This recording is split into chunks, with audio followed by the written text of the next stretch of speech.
আৰু ববত শইকীয়া ডাঙৰীয়াৰ সৈতে একেলগে এই সংবাদ মেলখন অনুষ্ঠিত কৰিছোঁ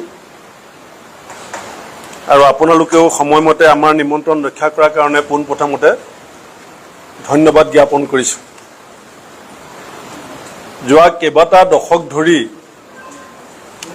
অসম আন্দোলনৰ কথাই কওক বা অসম চুক্তিৰ স্বাক্ষৰ হোৱাৰ পৰৱৰ্তী সময়ৰ কথাই কওক, সৰ্বাধিক চৰ্চিত বিষয়টো আছিলে clause 6, clause 5 Assam accord. Assam চুক্তিৰ 5 নং আৰু 6 নং দফাৰ সম্পৰ্কতেই আমাৰ ৰাজ্যখনত সৰ্বাধিক চৰ্চা হৈ আহিছে। যিদিনাখন কা আইনখন অসমত বলবৎ হৈছিলে, সেইদিনাখন অসম চুক্তিৰ অন্যতম আত্মাস্বৰূপ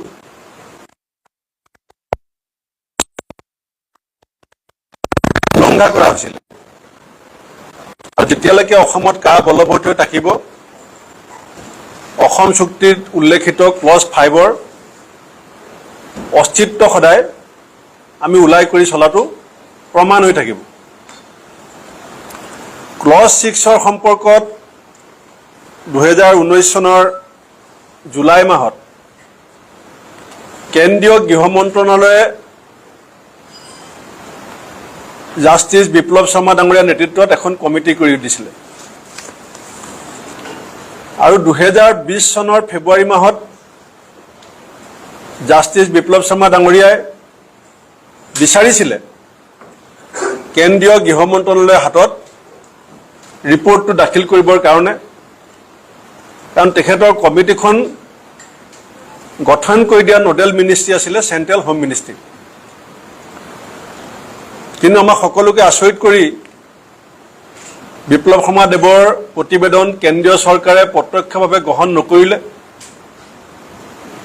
অসমৰ মুখ্যমন্ত্ৰী সেই সময়ৰ মুখ্যমন্ত্ৰীয়ে গ্ৰহণ কৰিলে আৰু 20 চনৰ ফেব্ৰুৱাৰী মাহত ৰিপৰ্টটো জমা হোৱাৰ পিছত 4 বছৰ গোটেই বিষয়টো সম্পূৰ্ণ